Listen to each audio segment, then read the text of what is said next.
Good evening friends, welcome है आपका are के स्ट्रीट टेक चैनल में। आज हम एक नए टॉपिक के साथ प्रेजेंट हुए हैं, that is n queen problem. So first of all you have to know what is n queen problem. Basically this approach is depends upon back tracking. In my last video I have already discussed what about the backtracking and what are the application of backtracking, why we need backtracking, and with the help of one example, that is subset sum problem. This is very famous problem, right? So if you have not seen my last video, then please go through that video regarding backtracking and subset sum problem, right? And now we will start the n queen problem. Basically n queen problem, n stands for number of queens, right? And similarly n number of cells in the chessboard. इसमें होता क्या है basically, एक chess board लेते हैं हम, जितनी queen's होंगी उतने ही उतने बाई उतने का हम चेस बोर्ड लेंगे. जैसे सपोज करिए हमारे पास 2 क्वींस हैं, Q1 and Q2, then we will take 2/2, 2 into 2 chess board, right. 2 into 2 means 4 cell का चेस बोर्ड होगा, ठीक है ना. यदि n की वैल्यू 4 है, then 4 into 4 that is 16 cells का चेस बोर्ड होगा हमारे पास. अब इसमें कंडीशन क्या होती है, जो मोस्ट इम्पोर्टेंट कंडीशन है, हमें क्या करना होता है, हमें सेम कॉलम में 2 क्वीन को नहीं प्लेस कर सकते, ठीक है ना. फर्स्ट कंडीशन, सेम कॉलम में नहीं करना है. Second condition is same row में कोई भी 2 क्वीन नहीं प्लेस होंगी. And third condition is same diagonal में कोई भी 2 क्वींस प्लेस नहीं होंगी, ठीक है ना. Means same row, same column and same diagonal, ये 3 प्लेसेस छोड़ के बाकी कहीं भी आप क्वीन को प्लेस करा सकते हो, ठीक है. तो हमें इसमें जो प्रॉब्लम में आती है दिक्कत, वो यही आती है कि हमें एक क्वीन प्लेस करने के बाद नेक्स्ट क्वीन की पोजीशन सर्च करनी होती है. So this problem is just like a puzzle gaming और puzzle solving problem, right. So start करते हैं N queen problem. N queen problem is to place N queen in such a manner on the N cross N chess board that no 2 queens attack on each other, ठीक है ना. कोई भी 2 queen आपकी एक दूसरे पर अटैक करेंगी. जाहिर सी बात है, यदि वो सेम रो में होंगी तो भी अटैक करेंगी, सेम कॉलम में होंगी तो भी वो एक दूसरे पर अटैक करेंगी, और सेम डायगोनल होगा तो भी वो अटैक करेंगी. तो हमें ये तीनों कंडीशन में सेफ जोन को लेके चलना है. हमें ये 3 कंडीशन छोड़ के बाकी हम कहीं भी उनको प्लेस करा सकते हैं, ठीक है ना. By being in the same row, same column and same diagonal, it can be seen that for n equal to 1. अब सपोज करो मैंने n इक्वल टू 1 लिया, राइट. मैंने क्या लिया, n equal to 1. This is first condition. n equal to 1 means आपका जो chess board होगा वो आपका 1x1 का चेस बोर्ड होगा. इतना तो आप समझ पा रहे हैं. 1x1 मीन्स 1 रो 1 कॉलम, मीन्स एक ही सेल होगी. तो आप इसमें ईजिली अपनी रानी को, क्वीन को प्लेस करा सकते हो. जब कोई दूसरी क्वीन ही नहीं है तो ये अटैक किस पर करेगी, ठीक है. तो मीन्स n इक्वल टू 1 के लिए आपके पास एक यूनिक सॉल्यूशन है, डेट इज ट्रिवियल सॉल्यूशन. इसको हम क्या कहते हैं, trivial solution. Means one and only one solution exist. इसके अलावा कोई सॉल्यूशन इसका एग्जिस्ट नहीं करता है. नेक्स्ट हम q की काउंटिंग को हम बढ़ाते हैं. Now we will take q equal to 2, we will take n equal to 2, या फिर q हमने 2 ले ली. तो हमारे पास जो चेस बोर्ड बनेगा अब वो आपका 2/2 का चेस बोर्ड बनेगा, ठीक है. 2/2 के चेस बोर्ड में हमने फर्स्ट क्वीन को इस फर्स्ट सेल में प्लेस कराया, ठीक है. इस चीज़ का आप विशेष ध्यान रखना, जो फर्स्ट रो है उसमें Q1 ही प्लेस होगी, second row for Q2, third row for Q3 and fourth row for Q4 and so on, ठीक है. इस तरीके से ऐसे नहीं होगा फर्स्ट रो में आप Q2 को Q3 को प्लेस करा दो, ठीक है. एक सीक्वेंस वाइज हम चलते हैं. अब यहाँ पर हम देखते हैं दिक्कत हमारी ये आती है कि Q2 को हम कहाँ पर प्लेस कराएं. यदि मैं यहाँ पर प्लेस कराता हूँ तो यहाँ पर आपका सेम कॉलम अटैक हो जाएगा, ठीक है. यदि मैं यहाँ पर प्लेस कराता हूँ तो ये आपका सेम डायगोनल से अटैक हो जाएगा. मीन्स हमारा n इक्वल टू 2 के लिए there is no solution exist, ठीक है ना. सॉल्यूशन एग्जिस्ट हम तब मानेंगे जब हमारी 2 क्वींस हैं और दोनों की दोनों रानियाँ हमारी प्रॉपर इस मैट्रिक्स में प्लेस हो जाएं, पुट हो जाएं, ठीक है ना. तब हम इसको सॉल्यूशन मानेंगे. तो हमारा सेकंड रानी जो क्वीन है वो पुट नहीं हो पा रही है. यदि मैं इसकी पोजीशन भी चेंज करके देखता हूँ, यदि मैं यहाँ पर प्लेस करूँ तब भी यदि नीचे वाली क्वीन को मैं यहाँ करूँगा तो सेम कॉलम हो जाएगा, और इधर करता हूँ तो ये भी डायगोनल में इसको अटैक करेगी. अब मैं इसका मतलब क्या हुआ, n equal to 2 is unsolvable problem, right. Now we will increase the value of n, that is n equal to 3. n equal to 3 मीन्स we will take 3 by 3, we will take 3 by 3 chess board, right. 3 by 3 chess board हम लेंगे। अब 3 by 3 chess board मैंने लिया तो यहाँ पर आपके टोटल 9 सेल्स होंगी। अब Q1, ठीक है ना, Q1 को मैंने फर्स्ट वाली सेल में प्लेस कराया, तो Q2 को मैं यहाँ पर नहीं करा पाऊँगा, सेम कॉलम हो रहा है, यहाँ सेम डायगोनल हो रहा है। मैं यहाँ पर Q2 को प्लेस करा सकता हूँ, ठीक है, क्योंकि यहाँ मेरा ना तो सेम कॉलम है, ना ही सेम रो है और ना ही सेम डायगोनल है। अब मैं बात करता हूँ रानी Q3 की, ठीक है ना। Q3 को मैं यहाँ नहीं कर पाऊँगा बिकॉज सेम कॉलम हो जाएगा, यहाँ भी नहीं कर पाऊँगा बिकॉज सेम डायगोनल हो जाएगा, और यहाँ भी नहीं कर पाऊँगा बिकॉज ये फर्स्ट वाली क्वीन इससे सेम कॉलम हो रहा है, ऊपर फर्स्ट वाली क्वीन से सेम कॉलम हो रहा है, इसलिए यहाँ भी नहीं पुट हो पाएगा। Means n equal to 3 again unsolvable दिख रही है मेरे को। अब इसकी थोड़ी सी पोजीशन हम चेंज करते हैं, डेट इज़ फर्स्ट क्वीन को मैं यहाँ पर प्लेस कराता हूँ, ठीक है ना। हम यहाँ तो रख सकते हैं ना, तो यहाँ रख के देखते हैं, हो सकता है। अब सेकंड क्वीन देखो यहाँ नहीं आ पाएगी मिडिल वाले में, क्योंकि सेम कॉलम हो रहा है। राइट में नहीं आ पाएगी, सेम डायगोनल हो रहा है। लेफ्ट में भी नहीं आ पाएगी, मीन्स ये भी हमारा अनसॉल्वेबल गया। एक और इसमें कंडीशन है, लास्ट वाली, इसको भी चेक कर लेते हैं। यदि मैं यहाँ प्लेस करता हूँ तो इस वाले में नहीं आ पाएगा, इसमें नहीं आ पाएगा, फर्स्ट वाले में Q2 आ जाएगी। बट Q3 की बात करूँ तो Q3 आपकी फर्स्ट में नहीं आएगी, सेकंड में नहीं आएगी और थर्ड में भी नहीं आएगी।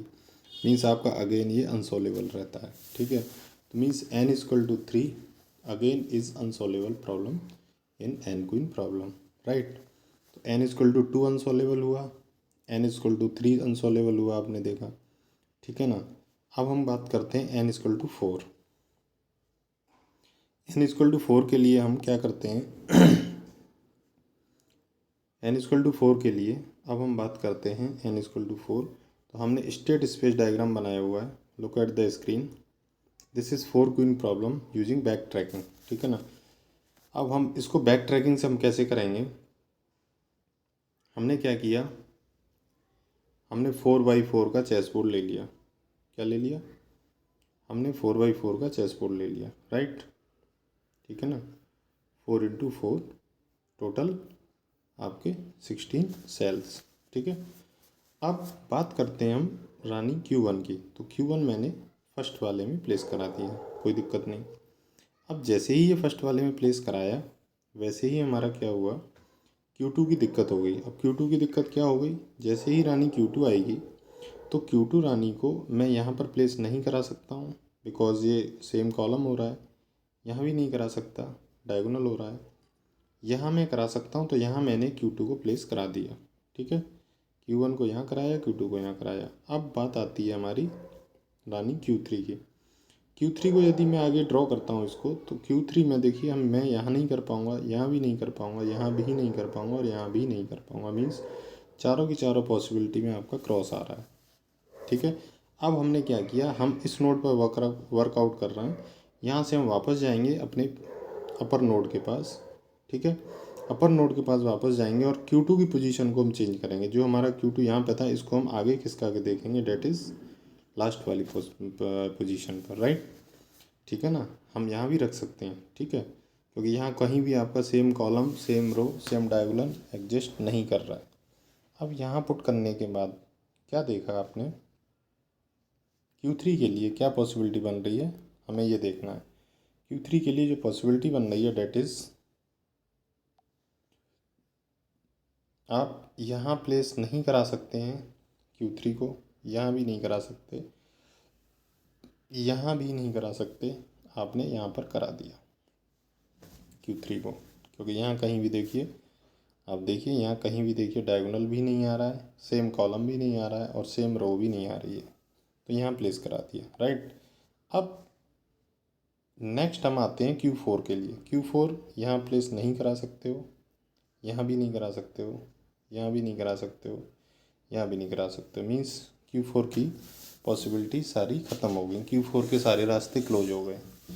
मीन्स बात तो बनी, लेकिन Q1 Q2 Q3 तक ही बन के रह गई। Q4 अभी अभी प्लेस नहीं हो पाई है, ठीक है। अब Q2 की पॉसिबिलिटी मेरे पास दो थी, या तो यहाँ रख सकते थे या फिर यहाँ रख के देख लिया। दोनों ही केस में हमने चेक करके देख लिया, हमारा सॉल्यूशन नहीं निकल के आ पाया। अब हम वापस यहाँ से जाएंगे अपर नोड के पास, ठीक है ना। इसके बाद वापस हम जाएंगे यहाँ से इसके रूट नोड के पास, ठीक है ना। अब हम क्या करेंगे, Q1 की पोजीशन को शिफ्ट करके देखेंगे, क्योंकि Q2 की दो पॉसिबिलिटी थी, दोनों चेक कर ली, आंसर नहीं मिला।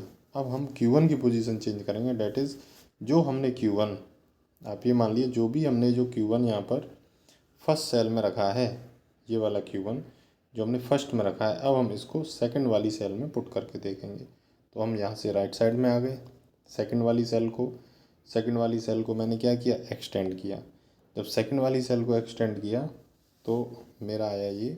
अब यहाँ पर मैंने Q1 को मैंने यहाँ पर प्लेस करा दिया। अब जैसे ही यहाँ पर Q1 को प्लेस कराया फर्स्ट वाली सेल में, ठीक है ना।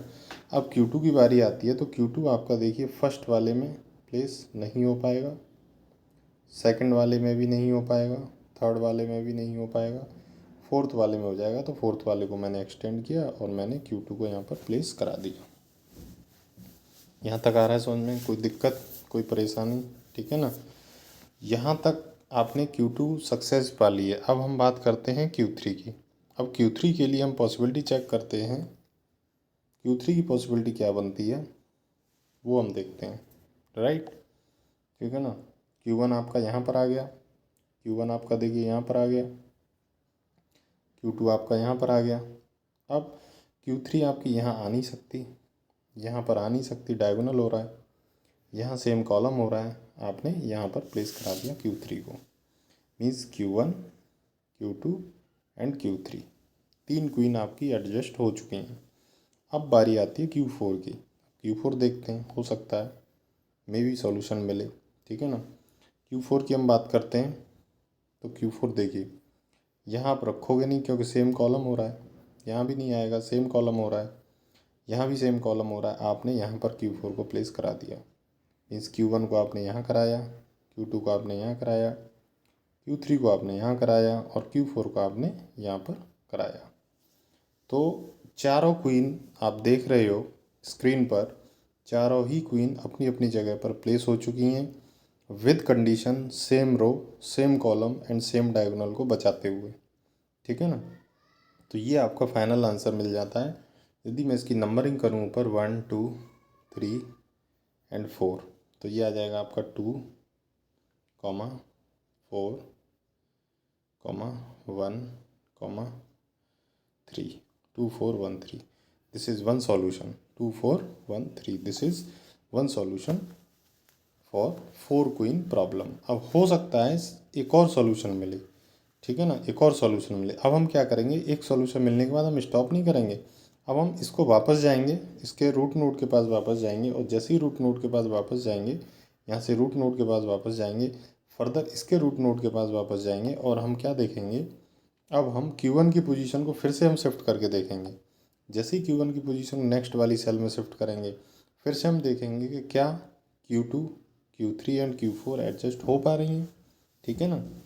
इसके बाद हो गया, सॉल्यूशन मिल गया या फिर नहीं मिला, फिर हम Q1 की पोजीशन को लास्ट वाले सेल में शिफ्ट करके देखेंगे क्या हो सकता है सॉल्यूशन और भी एडजस्ट करे, ठीक है। तो ये आप खुद से करके देखिएगा।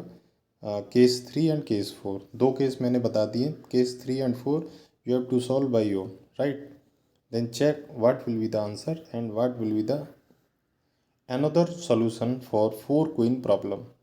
ये आपके लिए होमवर्क है। 2 4 1 3 एक सॉल्यूशन है, नेक्स्ट क्या सॉल्यूशन आएगा ये आप बताएंगे, अदरवाइज मेरी जो नेक्स्ट वीडियो होगी उसमें मैं इसका जो दूसरा सॉल्यूशन है वो मैं आपको बताऊंगा, ठीक है ना। तो एग्ज़ाम में ये आता है, वेरी वेरी मोस्ट इंपॉर्टेंट मान के चलिए, एन क्वीन प्रॉब्लम। तो आपको 4 क्वीन आपको एक्सप्लेन करनी है। यूजिंग बैक ट्रैकिंग आता है तो आपको ये इस तरह से ट्री पूरा बनाना होगा एग्ज़ाम में, ठीक है ना। तो ये बहुत इंपॉर्टेंट है, इसको याद कर लो, ठीक है। और इसका जो ये सॉल्यूशन का सीक्वेंस है 2, 4, 1, 3, ये रट लो, ठीक है, क्योंकि ये एग्ज़ाम में आता ही आता है, ठीक है। वीडियो को लाइक करिएगा, दोस्तों में शेयर करिएगा, कमेंट करिएगा, यदि समझ में आ रहा है तो कमेंट करिए क्योंकि कमेंट करने से मोटिवेशन मिलता है। मेरे को अच्छा लगेगा और मैं अच्छे से अच्छा और वीडियो आपके लिए बनाऊँगा। ठीक है ना। Thank you.